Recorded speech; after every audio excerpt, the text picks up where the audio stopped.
Real solutions to money, relationships, wellness, and more. Shine a light onto your day and into your life. Power Your Life with Dr. Joanne White.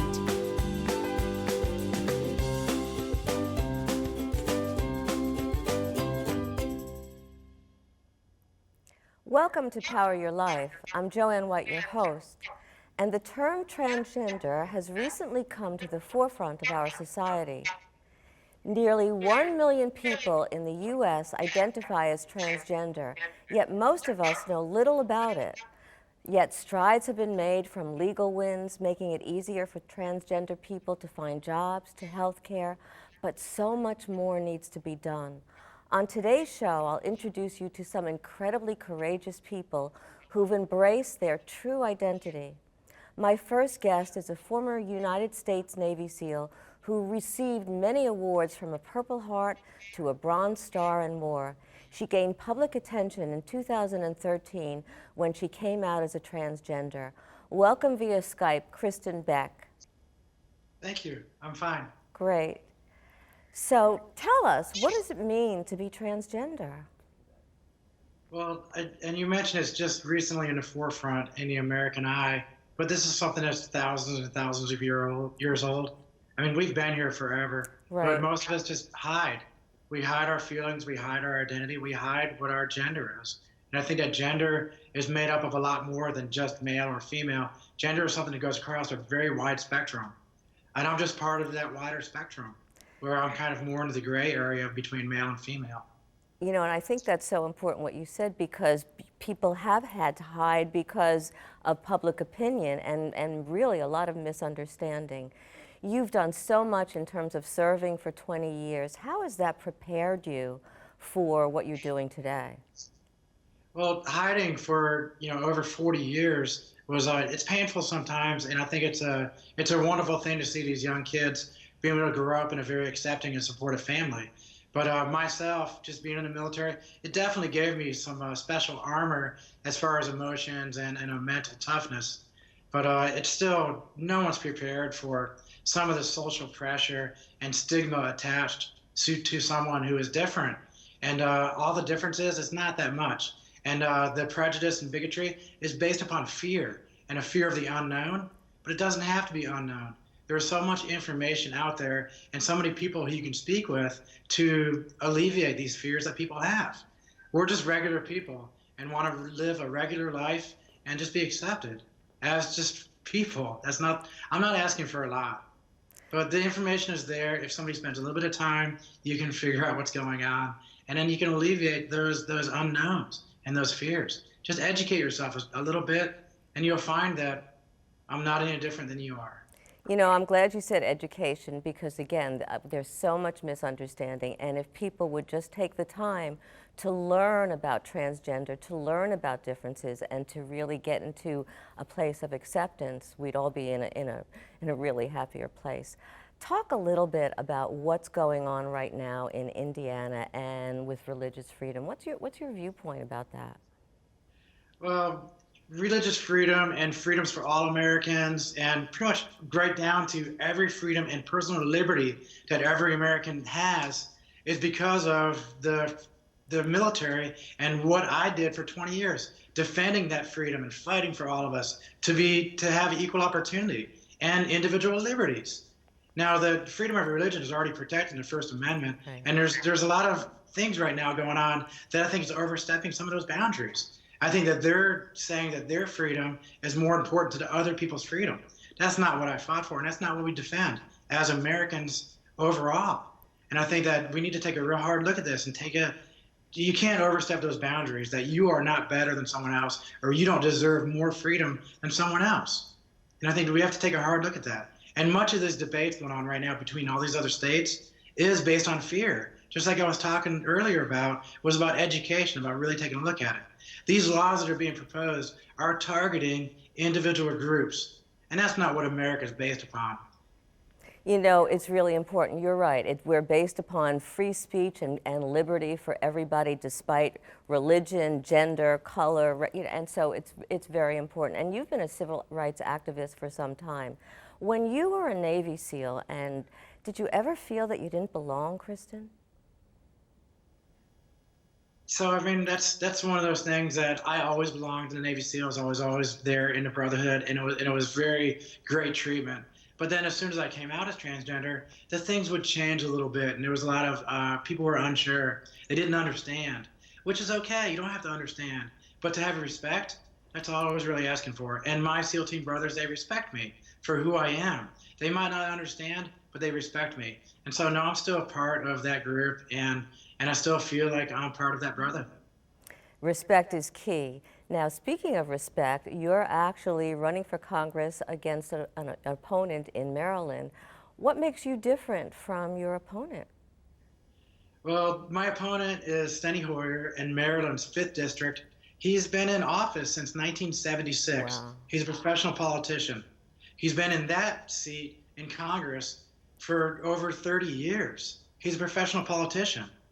The approval rating right now from the American people for our Congress currently, what is it, like 12 or 15%, Right. maybe even less than that right now. Right. I'm not a professional politician. I served my country for 20 years.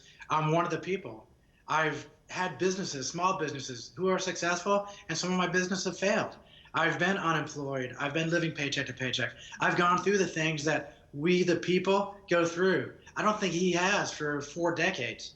So I'm going to represent the people, and we're going to make that approval rating come up because some of us, the people, will be in Congress. And so we're going to gain back the confidence of the people, and we can fix a lot of these problems that are going on.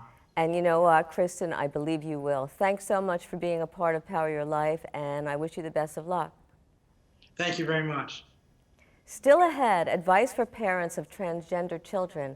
Great resources and tips from our own Mama Deb, who is a parent of a transgender child herself. That and more when Power Your Life returns.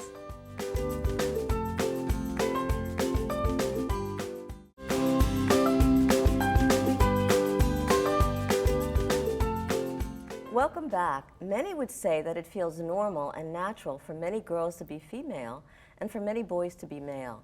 But that's not true for everyone. And that's why it's so important for parents of transgender children to know what to say and what to do when a child is looking to embrace his or her true identity. Debbie Mancini, aka Mama Deb, and Eve Mancini have been through this journey and still are here with us today and to tell us and to share with us their story. Welcome Eve and welcome Debbie. How are you both? Hello. Good. All right. Good. Eve, you just came out to your mom recently. What was that like? Were you afraid? Not really. I mean, it was her, so wasn't anything to be scared of. So you knew that she was going to be accepting of it, right? Yeah. Okay. And what about when you came out to your friends and to your brother? Pretty much the same story with my friends. My brother, I worried about a little bit, but then I realized that he didn't care about much of anything as far as that goes, so I just kind of told him and it was fine. So you're lucky because you have people around you who already knew you, respected you, and just knew you when you were first Josh to Eve and just took that with their stride. Yeah. Did you have a challenge with that? I mean, there you are, Josh has been Josh for 20-something years, and then suddenly, or 19, and then suddenly she comes out as Eve. What was your response, and how did you feel? Well, I had known for a little while that something was going on with Josh and kept asking, you know, is everything okay? Yes, everything's fine. About a little while of that going on, and I said, you know, I'm here for whatever it is. I'm here when you're ready. And finally one day, when Josh came home from school, Josh chose that moment to come out to me. And my very first reaction was, you know that I love you for who you are, not what you are. And then I said, I have a million questions running through my head right now, and I want answers to all of them. But I don't want this to be all that our relationship is from here on out, is talking about this, because we have a great relationship and I want it to continue the way it has been. So how about I get maybe 3 questions a week, and I'll make them very pointed, and I'll put them in order of importance to what I want to know. What and was she your, said, yes, okay, that's fine. what was her first question? Do you remember? I have no idea. Do you remember what your first question I was? don't. I remember the list of questions that I have. I don't remember the very first one, but I remember it came quickly because she took her snack, went up to her room, and I mulled it over, and I went upstairs, knocked on the door, and said, okay, can I ask my first question now? And she said, sure, and I sat on the bed, and we talked about it a little bit. Needless to say, I had so many questions that we both walked through this. So Right. Josh had a therapist, I had a therapist, and then we went to a therapist together. Eve, is there ever a right time to come out to family and friends? I don't know. I don't think there's necessarily a right time so much as just like, as long as you know you can trust them, Right. then do it at your own pace. So how did you know that this was the time for you? I mean, I just kind of felt like it had to happen at some point or another, and might as well be then. did you come out to your friends first or your family first? My friends first, mostly because they pestered me into it. But What do you mean they pestered you into it? a friend of mine kept asking, what's your secret? What's your secret? And eventually I got annoyed enough to tell her, so kind of just happened like that, and then I came out to the rest of my friends and it wasn't a big deal. That's wonderful, because I think that not everybody can handle this, and I'm not saying that's right. I'm just thinking that it's so important that families really pay attention. And again, what you said was what's so important. I love you for who you are and not what you are. And I think that needs to be in people's minds, and really people need to take that into account. What's your advice to young people who are coming out? I guess my first thing would be to always find people who are comfortable with you and who are going to treat you with respect, whether it be, a group or your friends or your family, whoever it is, find people you're comfortable with and who are comfortable with you. And other than that, I'm always a big advocate for educating yourself, so learn as much as you can about it. And there are lots of new shows now about transgender, and so there's education right there too. Have you been watching any of these shows or familiar with any of these shows? I haven't. You've been busy in school. What about you? Have you? I've watched a little bit of them. Obviously, not only from a personal point of view, but from Dear Mama Deb's point of view. I'm Right. helping a lot of parents walk through this journey as well. I'm glad to hear that. I really am. That's important. Thank you. Thank you. The main goal for me is to just help parents understand that your job has not changed. Your job as a parent is to help your child walk their journey. Keyword, their journey, not yours. Right, and that is important It is because important. because what you want for your child may not be what your child wants for himself or herself. And Kristen was talking about respect earlier, so you really have to respect who your child is and what your child stands for and the direction that your child is going in. Always, but especially when you're dealing with a transgender issue. Because, look, this was new for me, and I'm not going to say it was easy. It was very difficult for me to wrap my brain around something. I don't understand it. I'm not a transgender. I don't Right. understand Right. it. But I understand my child. I love my child. I know that this is one of the best people I've ever known. That has never changed. It's not going to either. That's wonderful. And again, I think it's so important what you're doing and that you are very courageous, both of you. It's not an easy journey to walk, but you're doing it with love and support, and thank you, really thank you both for being here. Thank you, Joanne, for Thanks. My shining a pleasure. light on this. Thanks. I think it's important. It is. Still ahead, you'll meet one person who has taken her transgender journey to the stage to share her story with the world So many when wrong Power Your Life decisions. returns in just a Too moment. short, acid-washed denim skirt, the metallic blouse, the too high heels, the unfortunate overly curly wig. But it all feels so right, all the way into the May Company, until a snarl of teenagers spots me and comes to a halt.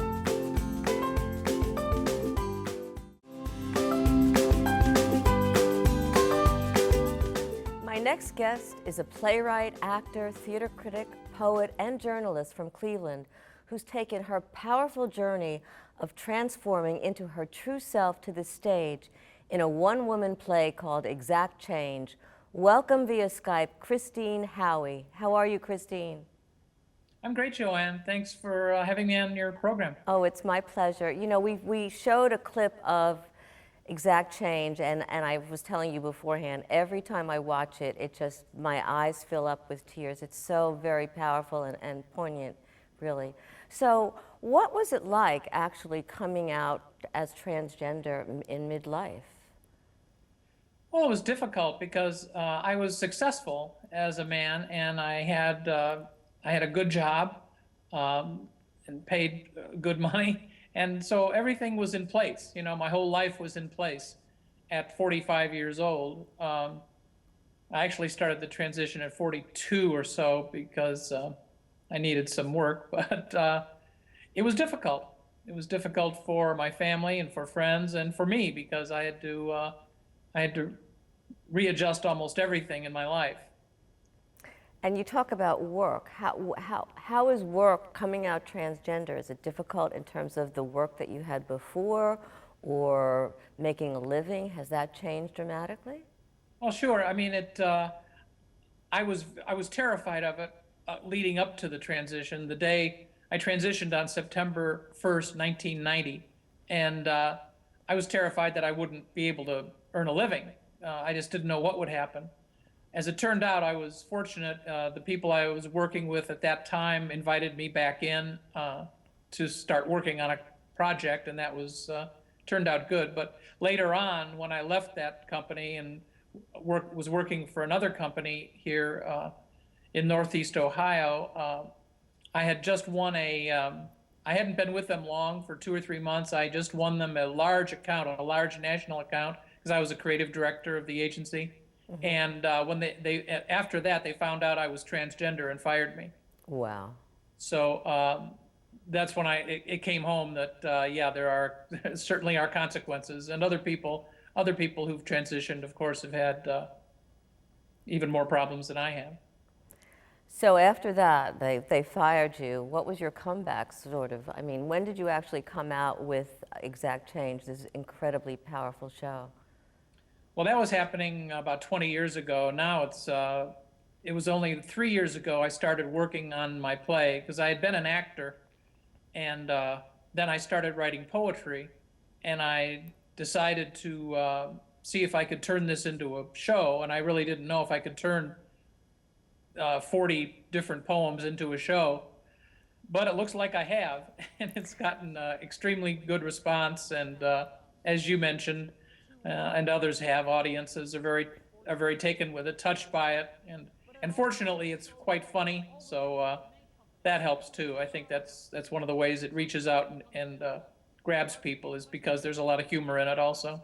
Well, I've only seen a clip of it, and it's really powerful. What's your intention with the show? Well, I'm opening a run at Playhouse Square in downtown Cleveland in June. For a 2-week run, which is very exciting because that is the major theater venue in Cleveland. It's where all the touring shows come in from around the country, from Broadway and so forth. So that is very exciting. And then I'm looking to tour the show to other cities and states around the country, and even beyond that, if possible. I think it's an important message, and I've been very encouraged and gratified by the response it's received. I definitely know it's an important message, and let us know when you come to this area, Jersey, Philadelphia. We'll reach out to you. What does it feel like coming home to yourself? I don't know if it's even possible to explain the joy. Right now I'm getting goosebumps, and it's been 25 years. Because when you aren't in the right gender or aren't yourself, and for whatever reason, it is so disconnecting. And to actually finally find out and live as the person you are, I've tried to put it in words. It's difficult to. I think one time I said it was like going from black and white to Technicolor. sort of like the Wizard of Oz. All of a sudden you go like, oh my gosh, there are colors out here, and fragrances and smells and all this, which I had been removed from. I'd just been sort of disconnected and numb for a lot of my life because I was so busy hiding that I had no other energy to actually experience life. So life becomes vibrant, real, more, and you feel from what you're saying that you become more alive. What's the push-pull feeling that you were experiencing all throughout your lifetime? Well, it was always difficult because I knew this was there under the surface, but then I had to keep monitoring myself constantly when I was around other people to make sure I didn't make feminine gestures or walk or stand in a feminine way. I did that in school and got bullied, and I realized that was wrong. So I was very good at it. No one had a suspicion that I was transgender before I actually made the change. So I was really good at it, and the trouble was I was so good at it, I almost destroyed myself. Wow, because you had to hide so much, even from yourself to some extent, right? Oh, totally. Wow. Yeah. Well, I hope this play gets incredible, not only national, but global attention, because you deserve it, and it's powerful, and the message needs to be coming out.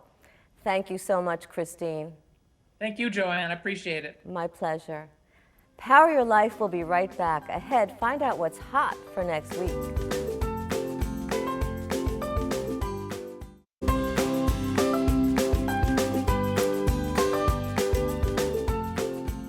A first step to understanding differences in people, whether it's cultural, religious, racial, sexual, gender, or other, is to realize that we don't really know enough.